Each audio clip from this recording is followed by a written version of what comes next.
বন্দে মাতৰমৰ 150 বছৰ পূৰ্তি উপলক্ষে এই গৌৰৱোজ্জ্বলখনত আমি শিৱসাগৰ জিলাৰ ঐতিহাসিক দলমুখ চাৰিআলিৰ সুধাকণ্ঠ ডক্টৰ ভূপেন হাজৰিকাদেৱৰ প্ৰতিমূৰ্তিৰ সন্মুখত ভাৰতীয় জনতা পাৰ্টিয়ে আজি বন্দে মাতৰম গীতসমূহ শিৱসাগৰবাসী ৰাইজৰ সহযোগত ইয়াত আমি পৰিৱেশন কৰিছোঁ।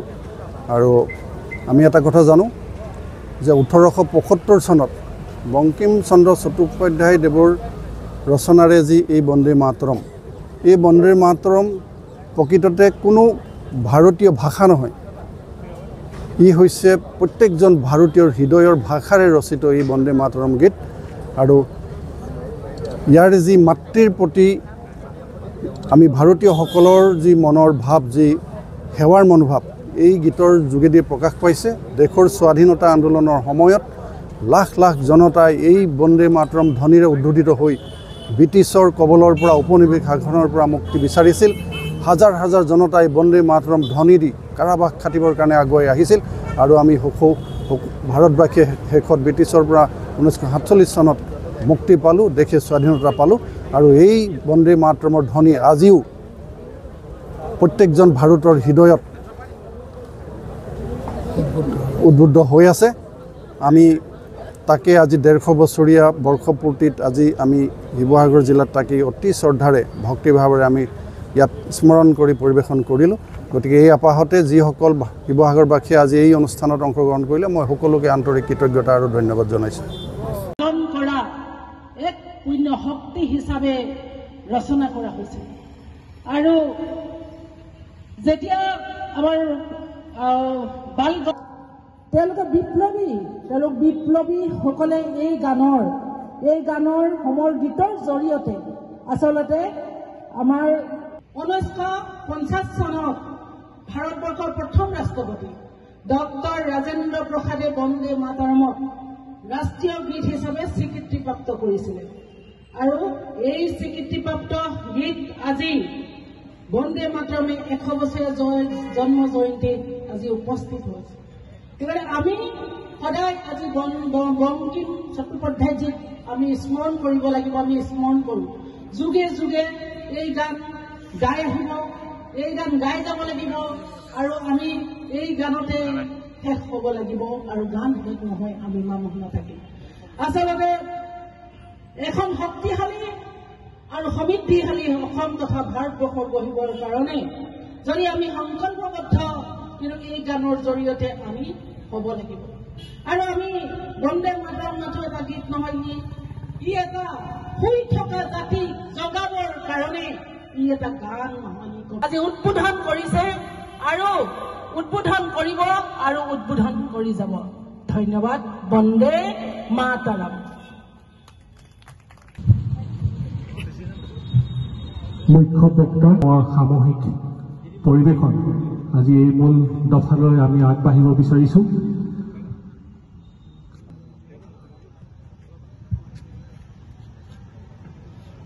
অনুষ্ঠানটোৰ আমাৰ মঞ্চৰ সন্মুখলৈ আহিবলৈ অনুৰোধ জনালোঁ।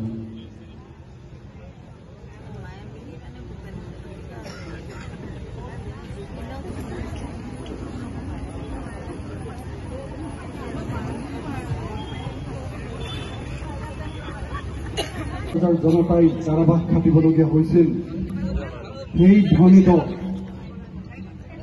এই বন্দে মাতৰম গীত আজি আমি ঐতিহাসিক শিৱসাগৰ জিলাৰ এই দলমুখ চাৰিআলিত সুধাকণ্ঠ ভূপেন হাজৰিকা দেৱৰ প্ৰতিমূৰ্তিৰ সন্মুখত আমি সমবেত এই বন্দে মাতৰম গীতটি পৰিৱেশন কৰিম।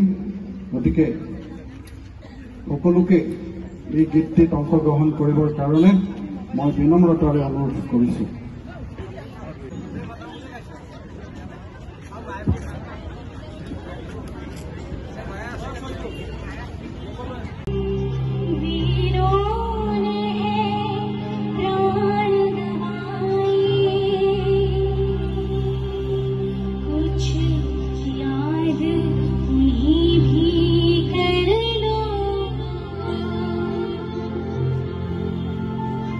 कुछ याद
শুদ্ধ আৰু বিস্তৃত বাতৰিৰ বাবে চাই থাকক নিউজ ডেস্ক ৰিপোৰ্ট।